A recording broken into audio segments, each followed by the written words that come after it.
Pride and Prejudice Chapter 53. Mr. Wickham was so perfectly satisfied with this conversation that he never again distressed himself, or provoked his dear sister Elizabeth, by introducing the subject of it, and she was pleased to find that she had said enough to keep him quiet. The day of his and Lydia's departure soon came, and Mrs. Bennet was forced to submit to a separation, which, as her husband by no means entered into her scheme of their all going to Newcastle, was likely to continue at least a 12-month. "Oh, my dear Lydia," she cried, "when shall we meet again?" "Oh, Lord, I don't know. Not these 2 or 3 years, perhaps." "Write to me very often, my dear." "As often as I can. But you know married women have never much time for writing. My sisters may write to me. They will have nothing else to do." Mr. Wickham's adieus were much more affectionate than his wife's. He smiled, looked handsome, and said many pretty things. "He is as fine a fellow," said Mr. Bennet, as soon as they were out of the house, "as ever I saw. He simpers, and smirks, and makes love to us all. I am prodigiously proud of him. I defy even Sir William Lucas himself to produce a more valuable son-in-law." The loss of her daughter made Mrs. Bennet very dull for several days. "I often think," said she, "that there is nothing so bad as parting with one's friends. One seems so forlorn without them." "This is the consequence, you see, madam, of marrying a daughter," said Elizabeth. "It must make you better satisfied that your other 4 are single." "It is no such thing. Lydia does not leave me because she is married, but only because her husband's regiment happens to be so far off. If that had been nearer, she would not have gone so soon." But the spiritless condition which this event threw her into was shortly relieved, and her mind opened again to the agitation of hope, by an article of news which then began to be in circulation. The housekeeper at Netherfield had received orders to prepare for the arrival of her master, who was coming down in a day or 2, to shoot there for several weeks. Mrs. Bennet was quite in the fidgets. She looked at Jane, and smiled and shook her head by turns. "Well, well, and so Mr. Bingley is coming down, sister," for Mrs. Phillips first brought her the news. "Well, so much the better.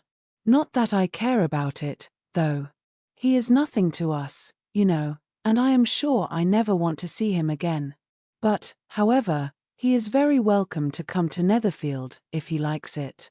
And who knows what may happen? But that is nothing to us. You know, sister, we agreed long ago never to mention a word about it. And so, is it quite certain he is coming?" "You may depend on it," replied the other, "for Mrs. Nichols was in Meryton last night.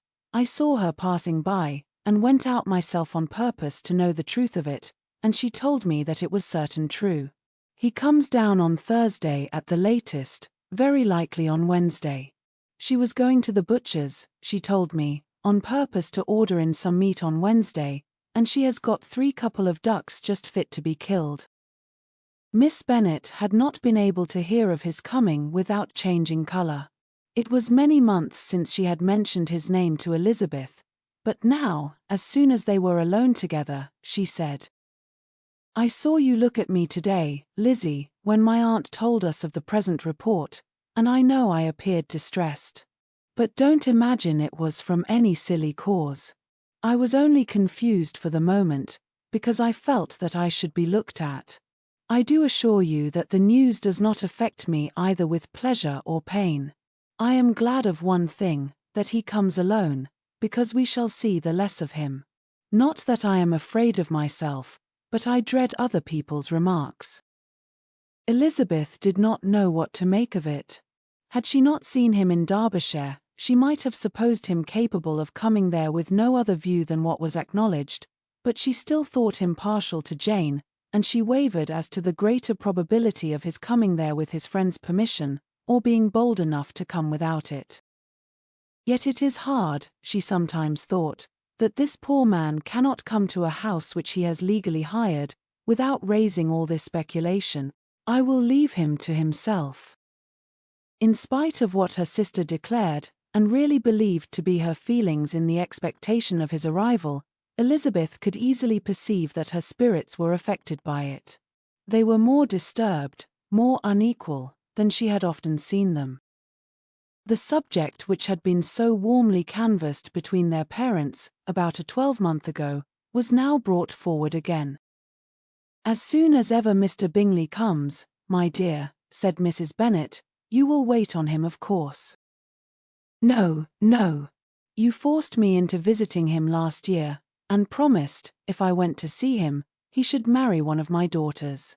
But it ended in nothing, and I will not be sent on a fool's errand again."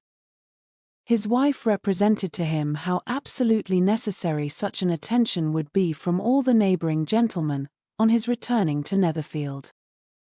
"'Tis an etiquette I despise," said he. "If he wants our society, let him seek it. He knows where we live. I will not spend my hours in running after my neighbours every time they go away and come back again. Well, all I know is, that it will be abominably rude if you do not wait on him. But, however, that shan't prevent my asking him to dine here. I am determined. We must have Mrs. Long and the Gouldings soon. That will make 13 with ourselves, so there will be just room at table for him." Consoled by this resolution, she was the better able to bear her husband's incivility, though it was very mortifying to know that her neighbours might all see Mr. Bingley, in consequence of it, before they did. As the day of his arrival drew near, "I begin to be sorry that he comes at all," said Jane to her sister. "It would be nothing. I could see him with perfect indifference, but I can hardly bear to hear it thus perpetually talked of. My mother means well, but she does not know, no one can know, how much I suffer from what she says. Happy shall I be, when his stay at Netherfield is over." "I wish I could say anything to comfort you," replied Elizabeth, "but it is wholly out of my power. You must feel it, and the usual satisfaction of preaching patience to a sufferer is denied me, because you have always so much." Mr. Bingley arrived.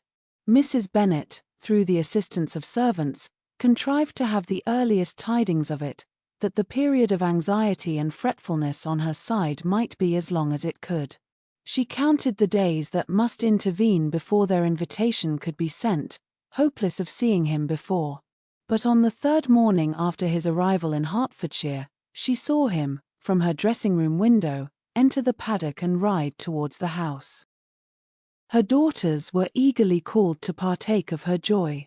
Jane resolutely kept her place at the table, but Elizabeth, to satisfy her mother, went to the window. She saw Mr. Darcy with him, and sat down again by her sister. "There is a gentleman with him, mamma," said Kitty. "Who can it be?" "Some acquaintance or other, my dear, I suppose. I am sure I do not know."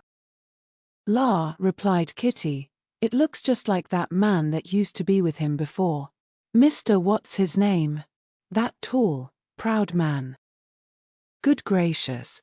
Mr. Darcy, and so it does, I vow.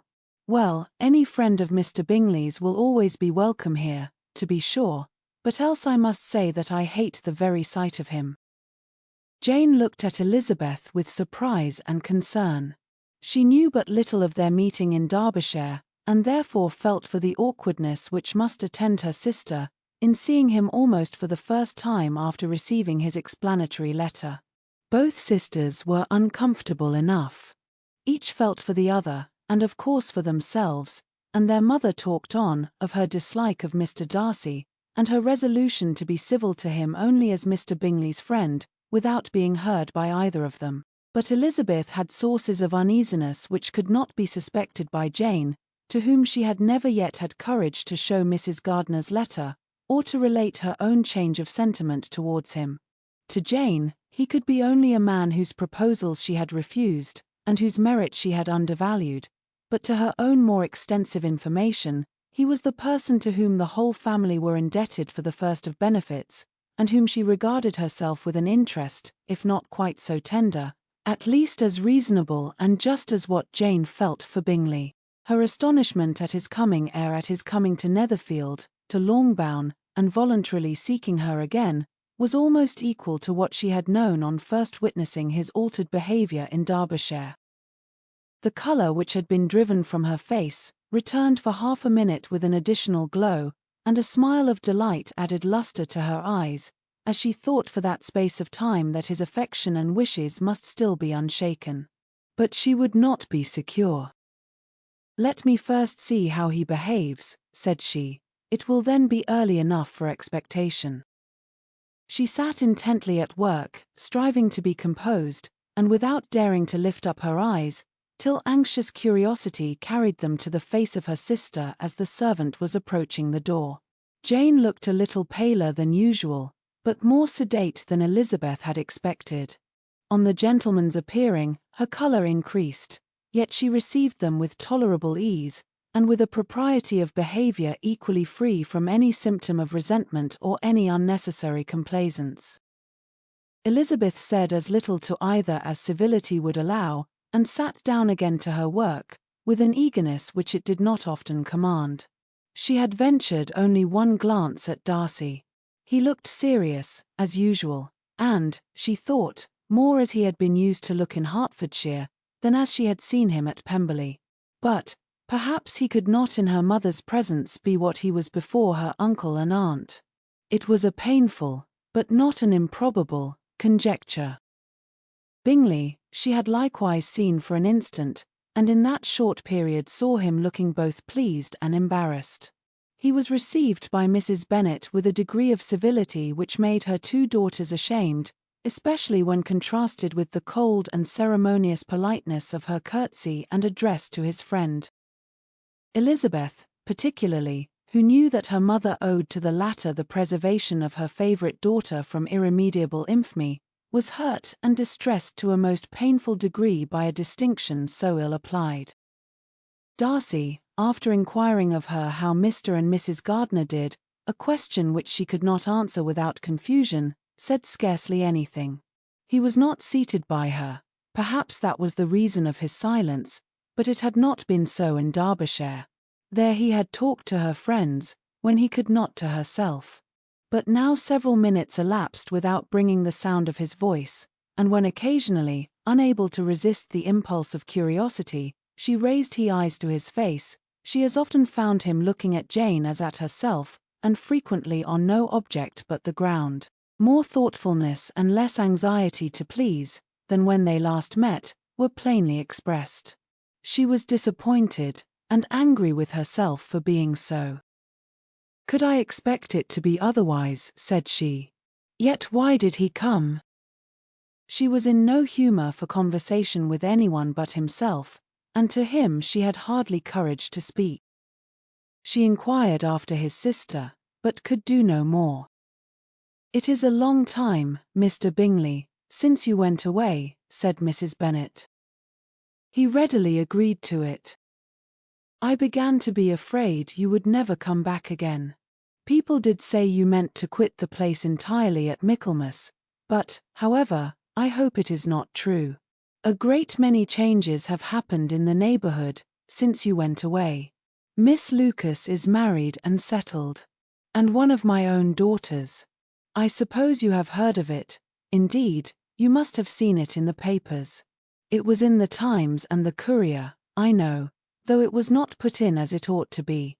It was only said, lately, George Wickham, Esquire, to Miss Lydia Bennet, without there being a syllable said of her father, or the place where she lived, or anything.